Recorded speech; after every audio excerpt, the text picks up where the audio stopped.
Hello, everybody, and welcome back to High School Not So Much a Musical. Today I'm joined with Andrew Davis, who is an investor in both comic books and not cryptocurrency, sorry, comic books, Funko Pops, and just a lot of different stuff. So, Andrew, could you please just introduce yourself? Hey, my name's Andrew Davis, and obviously I invest in comic books. I'm an alternative investor. I'm a traditional investor, and I just like talking about how to make money, and money's fun. Perfect. So, could you just talk about like your career so far, some of your entrepreneurial ventures, what you do, and how you like developed your passion for personal finance and sort of getting into the field of invest in alternative investments, because when high schoolers think of investing, they think of like stocks and bonds and that kind of stuff. But what really got you to getting into alternative investing? So the story is that I grew up and I'm a pop culture guy. So I was watching a lot of anime. I was, watching, all the cartoon movies and all the comic movies. And then started reading graphic novels when I was like 11, 12. And then what started happening when I got 16, 17, 18 is I started collecting comic books. Then fast forward, I'm in college and I wanted to buy new comic books. I needed some money for beer. And I said, oh, snap, I don't have any money. That I then went into my comic book collection and started Googling and eBaying certain books. And I'm like, oh, snap, this book is worth 120 bucks. I sold it. I had money for next month's comics. I had some beer money. I had some extra change money to go spend on some other stuff. And then fast forward 3, 4, 5 times of that, you start spotting a trend. And that's how you say, wait a second, what's in my collection and what's going on here? And you reverse engineer it. And so that's how I got into alternative investing, is that I was a collector, and then randomly my collection was worth money, and then I spotted a trend, and then I started buying comics specifically to hit a trend. And that's what I did, and that's kind of what happened with me in how I got into this. But prior to all that, or around the same time, I should say, obviously I was investing in the stock market and I was investing in bonds and a variety of other stuff. And then what I figured out really quickly is that a lot of the same attributes that are in alternative investing carry over to traditional investing and vice versa. And what I mean by this is a good stock comic is kind of like a blue chip stock, where certain books always have value and they go up and down, but they're always increasing in value. And then that's kind of how I started and got into all of this. And then they both play off each other in my world. And I made a lot of money doing this. And I think that's something that people in high school, a lot of us are taught that, oh, you can only make money by investing in the stock market. You have to follow a traditional path of, put money into a company or the S&P 500. And well, that's good. And for most people that works. And actually, if you put money into the S&P 500 and you put $100 in every single month from the ages of 25 to your 65, you'll be worth 1.1 to 1.3 million dollars. But I'm not interested in doing that, where I want to generate capital, where I want to put like $900 every single month into the S&P 500, so that I'm not worth 1.1 million, but I'm worth more like 20 million. And that's why I'm interested in alternative investing, because it's a faster burn cash rate and there's a greater reward that then I can move down into a traditional investment, such as an S&P fund, that'll make me more money. So yeah, that's kind of how I got into all this. And then once you start looking at the numbers and you crunch numbers, you're like, oh, snap, I could be worth $20 million in a very, very short period of time in reality. So, Yeah, I totally get that because like you said you're really into like pop culture and stuff like that, so you probably know about like streetwear and hype beast and all that kind of stuff because like it's on like when I think about it, the stock market really is just another form of investment, right? Like you were mentioning, but the thing is the price of a stock is not dependent on you. It's dependent on millions of other people around the world who are gauging like the price of this stock, whether they like it or not, whether the company's gonna do well or not. But then if you're taking like a comic book, there's a finite number of them that are in the world. So if you're like one of 20 people who has that, the value is gonna be there no matter what. It's all dependent on how you make broker the trade or broker the deal. So I think that this leads good into my next question, which is, Could you talk about like the lack of personal finance and investing knowledge in high school and secondary education? Because for in our school personally, the one that me and the other co-hosts go to, we have the opportunity to take economics or econometrics or personal finance, but that's only in 12th grade. And that's also like only a two trimester course, which is really difficult to like teach everything in.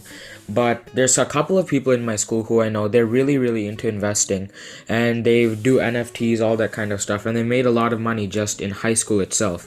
So could you talk about like the lack of personal finance and what you think are some of the negative impacts of it? So I think that in my high school, and I'm obviously older, I'm 29, so it's been a while since I've been in high school, but I took macroeconomics. And so the reason why I took macro is that you didn't have to take senior economics, and senior economics is a joke of a class. And I think that a lot of people just don't understand how money works, and a lot of people are lazy. So I think that's in of the problem itself in a lot of ways, is that people don't want to spend time to say, hey, how does it actually work to invest and to put time in? Because let's be realistic, life is complicated, people are busy, and people are trying to run their own lives, and they don't want to learn another skill.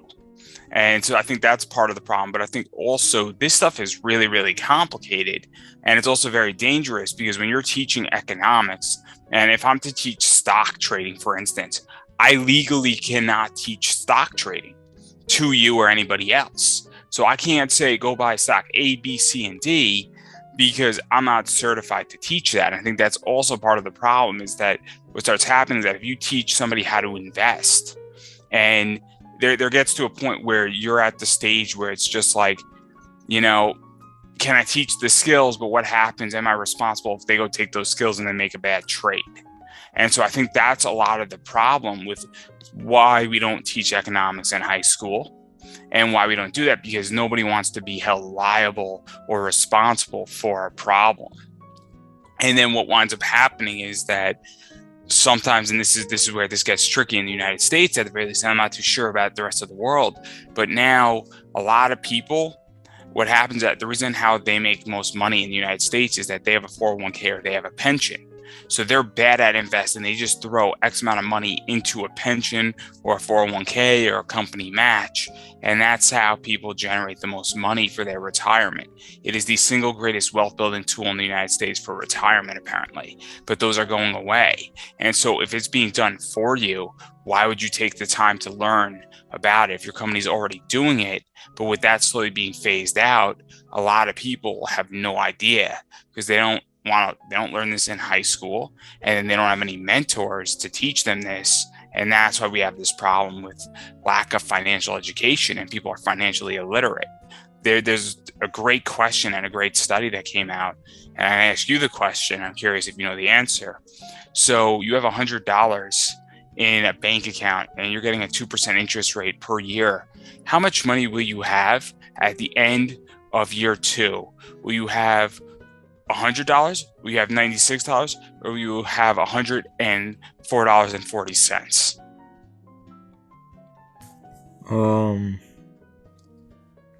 I'm gonna go with 96. So the reason why I asked this question, if you're getting a 2% interest rate, you're gonna have $104.44 because you're gaining 2% on your money. The entire question, and this is where financial literacy is a huge problem, 67% of Americans get that question wrong. If we had to choose between teaching reading and financial education, we would pick financial education every single time, because the fact that it's terrifying that 67% of Americans get that question wrong when you're getting a 2% interest rate, and you don't understand that that's the bank is paying you 2%, and most people think what you answered, which was $96. And that's why we're messed up in the world, because you and 67% of people, pick that answer. And it's not an attacking anybody, but that's a huge problem. I mean, and nobody seems to want to fix this problem. But for me, and I'm going to sound like a greedy capitalist, I make money because people don't want to learn.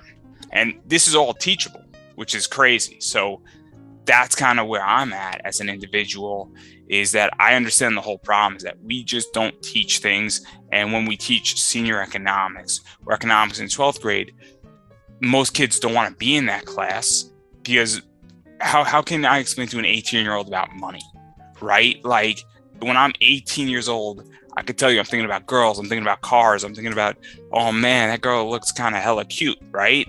And I'm not thinking about, well, if I invest $100 every single month starting now into the S&P 500, I'll be worth $4 million. I'll be 65. I'll be set for life. And then I'll leave $2.5 million in reality to my children because I'm going to live on fixed income. And then my kids and my grandkids and their grandkids are just going to build massive wealth. And over 6 generations, my family's generational wealth is going to be worth $50 million. Nobody thinks about that when they're 18. Yeah, definitely. I think that's something that needs to be like ingrained into students' minds as well, that they kind of need to support themselves for such a long period of time. And like schooling is like one part of it, but just having those real world skills, because this takes me back to like one of the conversations that we had like the very first episode of this podcast with somebody who had to do with standardized testing. Like this the SAT and the ACT and like the AP program, it's great that students are learning these kind of skills, but there's no AP finance. There's nothing that tests on these finance skills that you can actually use in the real world. Because there's some people who don't even know how to calculate the amount of tip that they need to give at a restaurant. These are just kind of like the bare minimum things that people need to know, kind of like get by in the world, right? So, I think that even to talk about that, I mean, yeah. one of the things, and I'm very open about this, I was in special ed classes. So I was in, English that was slightly slower, that sort of had an A, collaborative English as it was called. I was in, definitely slower math where from New York State, we had regions. So I was in a class that divided the math region into 2 years, while most of my compatriots or my fellow students took it in 1 year. And then they went on to advanced math and then furthermore. So I was in, very, very slow math, for lack of a better word. I'm trying to be as politically correct. I don't know how to say this any other way, so bear with me, everybody. But essentially, it was double the time to take one test over 2 years versus taking it in 1 year. Meanwhile, though, that is because I'm bad at math.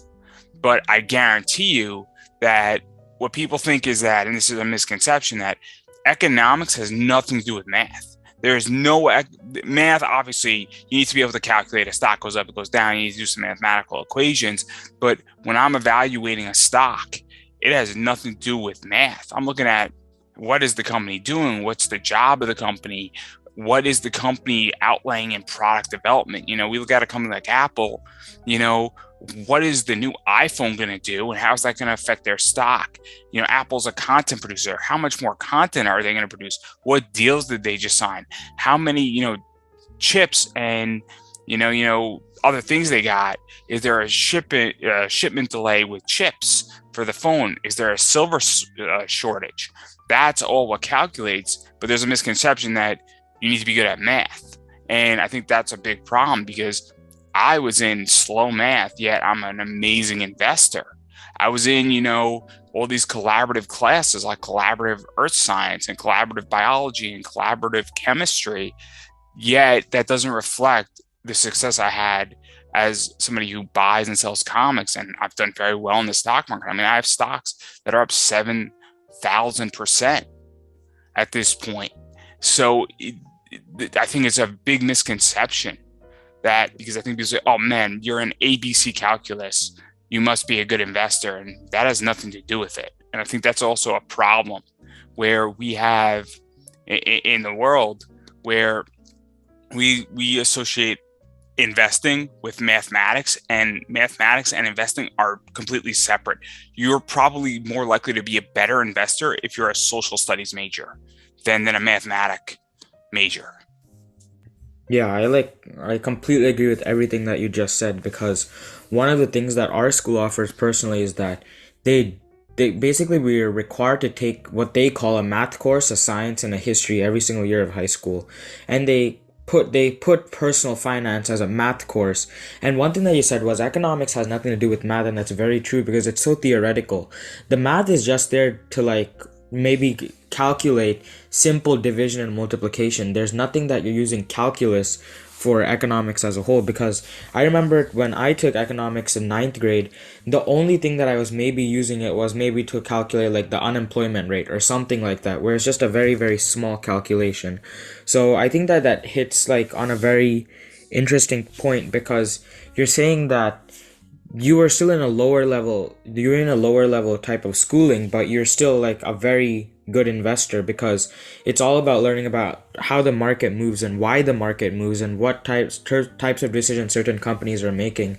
And then this also leads into this investment competition that I was doing, where we basically got like a case study of a person who had like a certain number of goals that they wanted to meet, and we had to pick from a stock list of maybe 5,000 stocks of what would best fit for them over a period of time.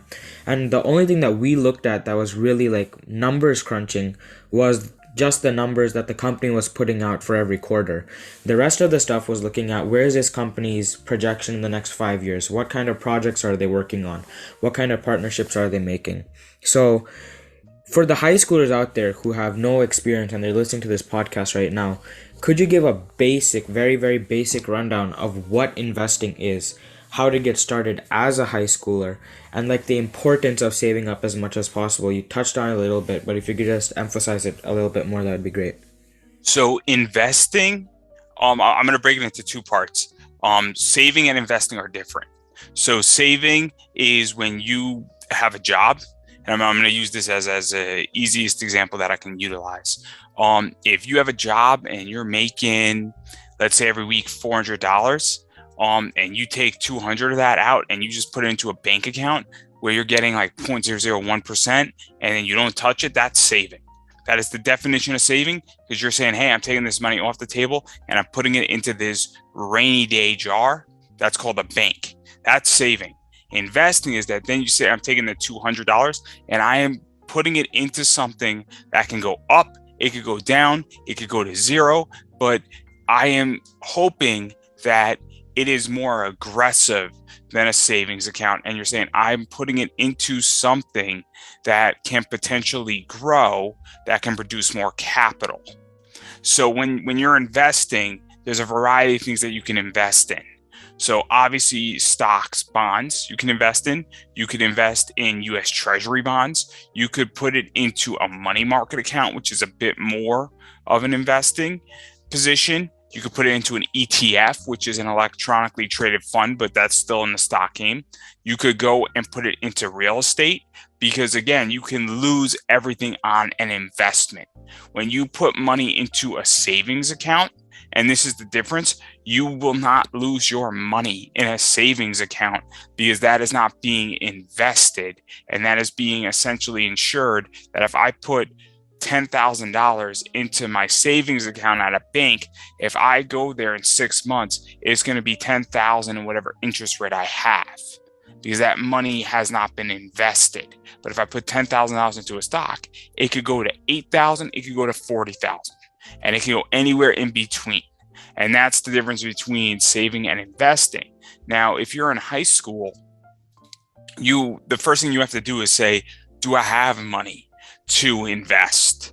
So that's rule one. So if you're working, then you say, okay, how much money am I making? What are my taxes? And you got to figure out that number. Then you got to say, okay, what is my risk tolerance? If you're very risk adverse or averse, you might just say, look, I just want to put my money in a savings account. Or if you're working and you're saying, hey, I need to go to college, I'm going to need this money to help pay my college, or I'm in 11th grade and I need to make sure that I have money in 3 years, you might not want to invest, because you need that money for something else. And so that's what you have to figure out first and foremost, is that how much money am I making? What is that money used for? If you are in a situation, and I'll give a great example of somebody who should not invest. Let's say that your parents don't make a lot of money, or that somebody's unemployed in your house, or there's a problem in your house, and you're helping to contribute to pay the mortgage, you should not invest because your money should go to help pay the mortgage. But then if you're in a situation where you can invest and that, you then say, okay, how much do I want to invest? How much am I comfortable with losing? Because these are all the questions that need to be asked. So if you say, look, I've worked my butt off for this $350, I'm okay with losing $100. That's all you should invest. Because if you lose $100, you're like, it's no biggie. But if you say, if I lose $200, that's a big problem, then you should not invest $200. You have to determine how much you're willing to lose, that you're going to be okay with if it went to zero. Then once all of those questions have been asked, then believe me, there's 30 other questions that come out of those questions. And once you start asking, you start having answers, the other 30 questions become very evident. Then you have to say, okay, what do I want to invest in? Do I want to invest in a stock? Do I want to invest in a index fund? Do I want to invest in an ETF? And at that point, you then need to go and say, let me Google all of these terms. And then you have to say, what type of investor do I want to be? And you could be an index fund. Just the basic definition is a group of stocks put together, and it's very low risk because the S&P 500 is an index fund where it's the top 500 stocks in the US, all bundled. So when you buy a share of the S&P, you're buying a share of all 500 of those stocks. That's very different than if you're buying a stock of Coca-Cola, where the risk is different. And so you need to say, what type of investor am I? And you need to ask, do I want more risk? Do I want a bigger payoff? Do I know that company X is a great company? Or do I just want to be more saying, hey, look, I don't know what the hell I'm doing per se. I just know I need to be in the S&P. And for the last 70 years, people have done really well in that. So let me just buy that because that's the type of investor I want to be. And I'm going to say this, there's nothing wrong with playing single stocks. There's nothing wrong with being an index investor. Both sides have made a lot of money. But then you also can say, do I want to go and take a different route? And do I want to invest in crypto? Because I understand crypto, or I think crypto is the future, and I've done my homework on crypto. Or do I want to invest in other items like comic books or baseball cards because I know that market and I understand it, or I'm willing to learn that trade, and therefore that's what I want to invest in because I think I can get a better rate of return. One of the things that people also need to understand is that the way I evaluate things, and I know I'm throwing a lot of information at everybody, I know. So there's a reason why, because it sounds a lot more confusing than it is. And if you play this back, once you go into it and you're like 2 months into figuring out your investment journey, a lot of this stuff is going to make sense, I promise. If all of a sudden, you want to then go into, the way I guess measure up my investments is that the S&P is how I measure up all my investments, where if I do an alternative investment or I do a stock investment or I do a crypto investment, I look at it at a 3-year basis of saying, did it beat the S&P or is it going to beat the S&P? The S&P is anywhere in the last, I think 10 years, the S&P has done like 13% in the last 10 years, but on average it does about 7 to 9%, and that's what the S&P does. So that's the growth rate on the S&P essentially. So I want all my investments to beat the S&P or at least match the S&P over a 3 or 5 year period, depending on what I'm investing in. Or you could even go further out into a 10-year period if you're a long-term investor, which I've been investing for about 10 years now. So I can actually measure it that way. So that's how I evaluate all of this. I know it's a lot of stuff being thrown. Yeah, like personally, I understand exactly what you're saying by like sizing up next to the S&P 500, trying to beat it because that's like a good measure of where the economy is going and stuff like that. So what I want to do is I want to get into a part 2 of this conversation. So I'm going to end off our conversation here, but for our listeners who are listening right now, in part 2 of our conversation, I really want to talk more about your own podcast that you run.